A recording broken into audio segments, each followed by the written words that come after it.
तमिलनाडु के मुख्यमंत्री विदेश गए, वो रॉयल रॉयस से बात करके आए, वो जुकरबर्ग से बात करके आए, वो विदेशी इन्वेस्टर से बात करके आ रहे हैं, उनको अपने राज्य में आमंत्रित कर रहे हैं। लेकिन हमारे मुख्यमंत्री विदेश जाकर राज्य में ऑलरेडी जिनका इन्वेस्ट है, जो राज्य में जिनका हेडक्वार्टर्स है, उनसे जाके बात कर रहे हैं। तो ये थोड़ा सा विजन साफ दिखता है कि वो कितनी गति के साथ राज्य को आगे बढ़ाकर ले जाना चाहते हैं। लगता है जून के महीने में भी 4-5 महीना पहले वो विदेश की यात्रा पर गए थे, तो वहाँ उनका एक प्रेस कॉन्फ्रेंस होना चाहिए था।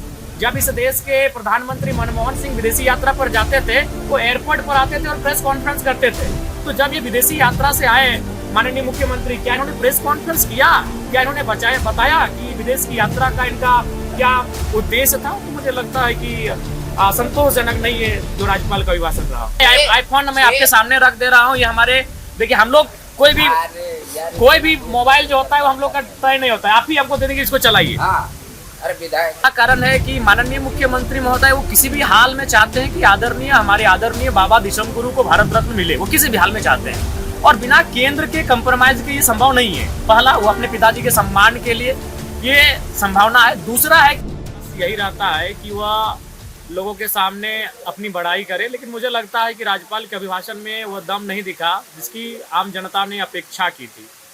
आज आप देख सकते हैं मूल अभिभाषण में जो मूल चीज़ें दिखनी चाहिए थी, आज छात्रवृत्ति का मामला लंबित पड़ा है, आज नियमित परीक्षाएं नहीं हो रही हैं, आउटसोर्सिंग एजेंसियों में कई महीनों से, चाहे वो स्वास्थ्य विभाग के कर्मचारी हो या अन्य विभाग के कर्मचारी हो, 4-5 महीनों से उन्हें वेतन नहीं मिल पाता है, वो लगातार प्रोटेस्ट करते हैं। तो मुझे लगता है कि राज्य को जितनी गति मिलनी चाहिए वो गति नहीं मिल पा रही। इसके बाद विदेश से जो निवेश की बात वो कह रहे हैं और सरकार की पीठ थपथपाई जा रही है, तो वो तो स्पष्ट है कि वो केवल एक मुख्यमंत्री की निजी यात्रा के समान रहा। अगर उसमें कोई विजन होता तो जाहिर सी बात है वो वहाँ जाकर अगर विदेशी इन्वेस्टर से इन्वेस्ट करने की बात कहते, उन्हें आमंत्रित करते, तो समझ में आता। वहाँ जाकर वो जिंदल से बैठ रहे हैं, वहाँ जाकर वो टाटा से बैठ रहे हैं, तो टाटा तो 100 किलोमीटर दूर में रहता है। तो अगर हम विदेश जाकर वहाँ भी जाकर अगर टाटा से बैठे, जिंदल से बैठे, वहाँ जाकर रुंगटा से बैठे, तो फिर विदेश जाने का कोई औचित्य नहीं था। वहाँ जाकर हमें जिस प्रकार तमिलनाडु के मुख्यमंत्री विदेश गए, वो रॉयल रॉयस से बात करके आए, वो जुकरबर्ग से बात करके आए, वो विदेशी इन्वेस्टर से बात करके आ रहे हैं, उनको अपने राज्य में आमंत्रित कर रहे हैं। लेकिन हमारे मुख्यमंत्री विदेश जाकर राज्य में ऑलरेडी जिनका इन्वेस्ट है, जो राज्य में जिनका हेडक्वार्टर्स है, उनसे जाके बात कर रहे हैं। तो ये थोड़ा सा विजन साफ दिखता है कि वो कितनी गति के साथ राज्य को आगे बढ़ाकर ले जाना चाहते हैं। 4 महीना पहले, हमें लगता है जून के महीने में भी 4-5 महीना पहले वो विदेश की यात्रा पर गए थे, तो वहाँ उनका एक प्रेस कॉन्फ्रेंस होना चाहिए था। जब इस देश के प्रधानमंत्री मनमोहन सिंह विदेशी यात्रा पर जाते थे, वो एयरपोर्ट पर आते थे और प्रेस कॉन्फ्रेंस करते थे। तो जब ये विदेशी यात्रा से आए माननीय मुख्यमंत्री, क्या इन्होंने प्रेस कॉन्फ्रेंस किया? क्या इन्होंने बताया कि विदेश की यात्रा का इनका क्या उद्देश्य था? तो मुझे लगता है कि संतोषजनक नहीं है जो राज्यपाल का अभिभाषण रहा।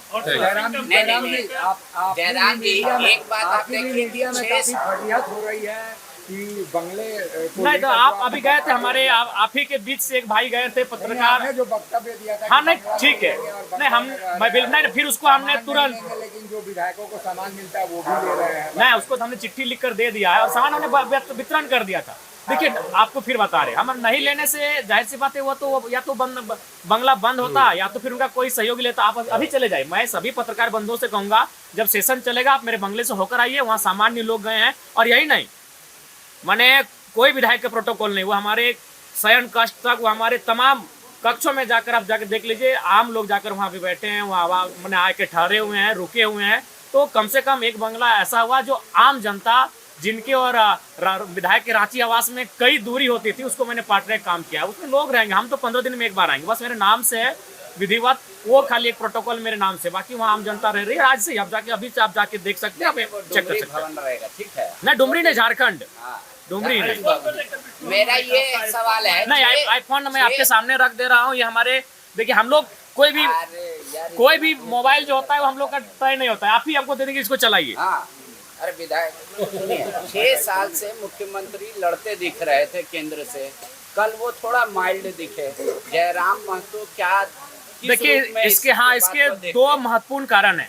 पहला कारण है कि माननीय मुख्यमंत्री महोदय वो किसी भी हाल में चाहते हैं कि हमारे आदरणीय बाबा दिशम गुरु को भारत रत्न मिले। वो किसी भी हाल में चाहते हैं और बिना केंद्र के कंप्रोमाइज के ये संभव नहीं है। पहला, वो अपने पिताजी के सम्मान के लिए ये संभावना है। दूसरा है कि एक आर्थिक, किसी भी राज्य की गति बिना अर्थ से संभव नहीं है। तो कहीं ना कहीं जो हमारा और केंद्र का जो समन्वय नहीं हो पा रहा है और केंद्र का जो परस्पर सहयोग नहीं मिल पा रहा है, कहीं ना कहीं ये चीजें भी माननीय मुख्यमंत्री को केंद्र की ओर आकर्षित कर रही है। ये सच्चाई है।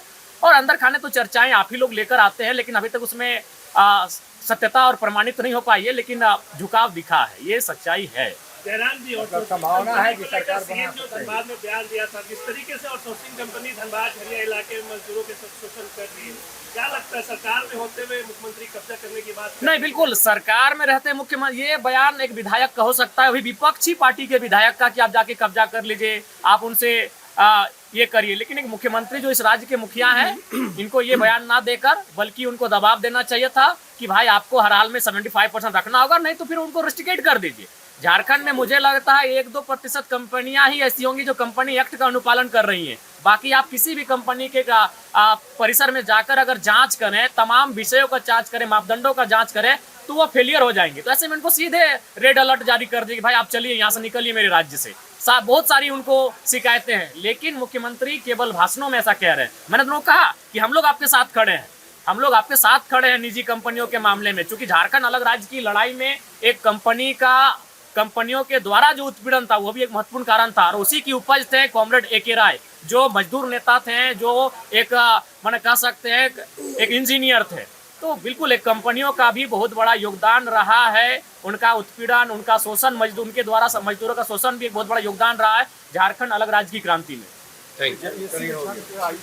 जी, मैं आज मेरा शून्यकाल का वो सवाल है और मेरा 17वें नंबर पर सवाल है। अगर हमसे पहले भी कोई विधायक सवाल कर दिए तो फिर भी मैं सवाल पूछूंगा, क्योंकि सवाल अब ऑनलाइन जाता है, सवाल को हम चेंज भी नहीं कर सकते हैं। जेपीएससी में बिल्कुल ये उचित नहीं है। इसलिए उचित नहीं है कि जेपीएससी का मतलब होता है एक साल में एक एग्जाम। आज हम 2026 में हैं, उसके हिसाब से कम झारखंड में 26 जेपीएससी के एग्जाम होना चाहिए, लेकिन ये 9वां है। हालांकि इसे गिनती में 14वां बताया जा रहा है, क्योंकि 7वां से 10वां और 11वां से 13वां एक साथ लिया गया था। लेकिन अगर कैलेंडर ईयर की बात करें तो ये मात्र 9वां एग्जाम है। तो इसलिए मेरे हिसाब से अगर इससे पहले का जो जेपीएससी एग्जाम था, उसका जो अधिकतम एज का जो कट ऑफ था वह 2017 था। तो चूंकि आप उसके बाद ये एग्जाम ले रहे हैं तो 2018 होना चाहिए। और मैं सरकार से भी सदन के माध्यम से ये मांग करूंगा कि जेपीएससी की जो 2026 की परीक्षा ली जाएगी विज्ञापन संख्या 1/2026 के माध्यम से, उसमें अधिकतम आयु का जो कट ऑफ हो वह 1 अगस्त 2018 हो। थैंक यू, धन्यवाद।